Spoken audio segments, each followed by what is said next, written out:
Manqué au cours des derniers jours, la reculade très marquée de l'once d'or. On est passé au cours des dernières heures sous les 1 600 $ et c'est toujours le cas ce matin.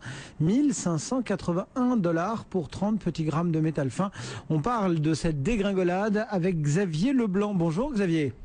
Bonjour Cédric. Directeur général délégué de Prime Finance. Alors, le cas de l'or, est-ce que de voir l'once reculer à cette vitesse-là, c'est grave ou pas, docteur? Écoutez, ça n'a pas nécessairement été extrêmement rapide. On a connu des phases de baisse bien plus violentes. Plus nerveux de temps en temps. Mais enfin là, ouais. Érosion régulière et significative alors. Oui, tout à fait, oui, puisque depuis le début de l'année, je crois que l'or perd à peu près 6%, donc on n'est pas vraiment habitué à avoir ce type de performance. Alors, bon, il y a certainement beaucoup de raisons, hein. C'est pas très confortable comme position, c'est évident, puisque comme vous le savez, chez Prime Finance, on a plutôt encouragé à investir dans les métaux précieux. On reste toujours sur la même tendance, on va dire, toujours très confiant dans ce domaine.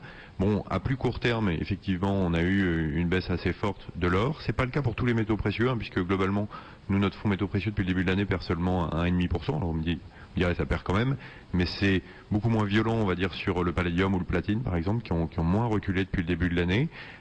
Concernant directement l'or, on sait quand même qu'en 2012, on a eu un recul de la consommation d'or en termes de volume. Alors c'est pas le cas en termes de valeur, hein, puisque le prix de l'or ayant augmenté en valeur, on est à un record, mais en volume ça a plutôt baissé un petit peu. Alors on voit une petite baisse au niveau de la joaillerie, c'est-à-dire environ moins 3%, hein, selon les chiffres du World Gold Council. Et en revanche c'est plutôt dans la catégorie investissement où ça a baissé, puisqu'on a un recul environ d'une dizaine de pourcents par rapport à l'année 2011. Donc c'est non négligeable. Mais malgré tout, c'est une moyenne sur l'année. Et ce qu'on constate, c'est que sur la fin de l'année 2012, on a plutôt une dynamique qui a été très positive, avec un retour très important de l'Inde en particulier, et également de la Chine, qui consomme toujours énormément d'or. Mais là, on parle bien d'or physique.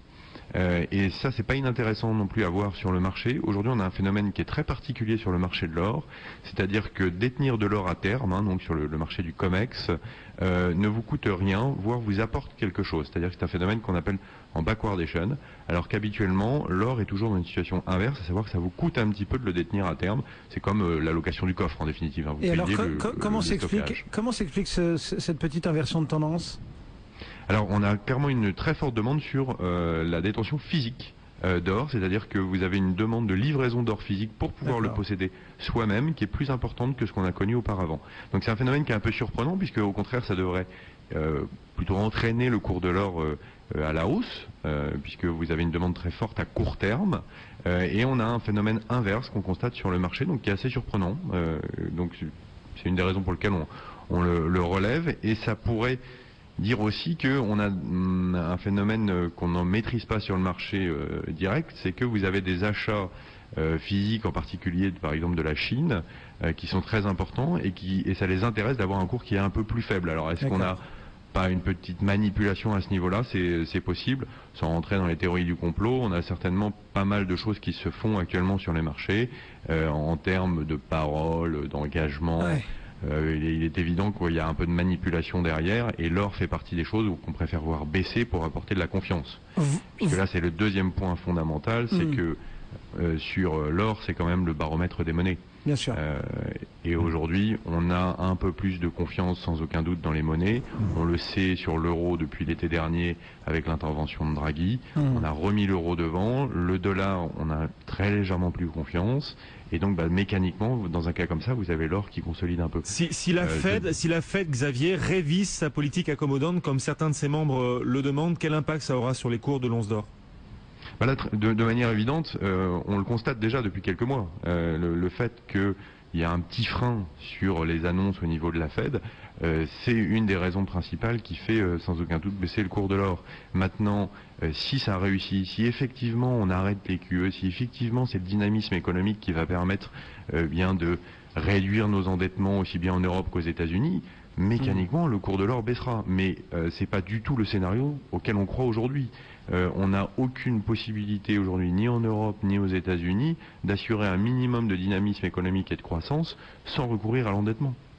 Or, si on continue à recourir à l'endettement et à la planche à billets, je ne vois pas du tout comment on pourrait voir le cours de l'or s'effondrer. Le constat que vous avez fait sur le cas précis de l'or, vous l'avez presque mis au départ de votre propos en contrepoint du reste des matières premières, en tout cas des matières premières précieuses. Est-ce que les autres métaux précieux s'en sortent mieux? On pense à tous ceux dont vous nous avez parlé récemment. Alors oui, on a globalement, comme je vous disais, le monde des métaux précieux est moins baissier que le cours de l'or, et ce depuis plusieurs mois. Alors il y a une des raisons aussi, c'est que platine et palladium ont une composante industrielle, et donc on rapproche un petit peu aussi du côté d'une petite reprise économique qu'on connaît depuis quelques mois. Donc les marchés d'actions se sont appréciés, et bien également les métaux industriels ont regagné un petit peu depuis quelques mois. C'est aussi dû au fait que l'offre s'est réduite, puisque l'essentiel de l'offre de platine et de palladium vient entre autres d'Afrique du Sud, où il y a de très grosses difficultés et sociales et au niveau des mines, ce qui fait qu'on a une réduction de l'offre et donc une appréciation des cours. L'argent, qui est plus corrélé à l'or habituellement, fait très légèrement mieux que l'or pour le moment, mais ça reste deux métaux qui sont quand même très très proches en termes de performance, avec peut-être un peu plus de levier sur l'argent.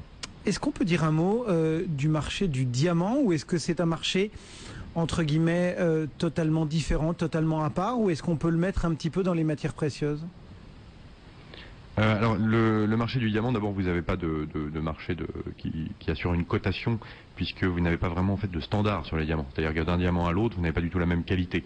Donc pour assurer un marché, en fait, en général, il vous faut un standard, comme pour de l'or ou pour de l'argent. Vous savez combien de grammes vous avez, quelle est la finesse du métal. Sur le diamant, c'est beaucoup plus compliqué, puisque c'est extrêmement varié. En plus, vous avez relativement peu d'acteurs. C'est un marché extrêmement étroit. Donc c'est difficile d'accéder à ce marché entre guillemets pour des financiers, et pour pouvoir faire une réserve de valeur financière et globale, bien sûr, à titre privé. Donc c'est un marché particulier. C'est intéressant. C'est un marché clairement très particulier. En revanche, ça fait sans aucun doute partie des matières premières les plus précieuses du monde, puisque je crois qu'au kilo, c'est la matière précieuse la plus chère qui existe dans le monde. Eh bien voilà le point très précis de Xavier Leblanc sur les matières premières précieuses. Merci beaucoup Xavier. Je rappelle que vous êtes directeur général délégué de Prime Finance. Et l'once d'or, c'est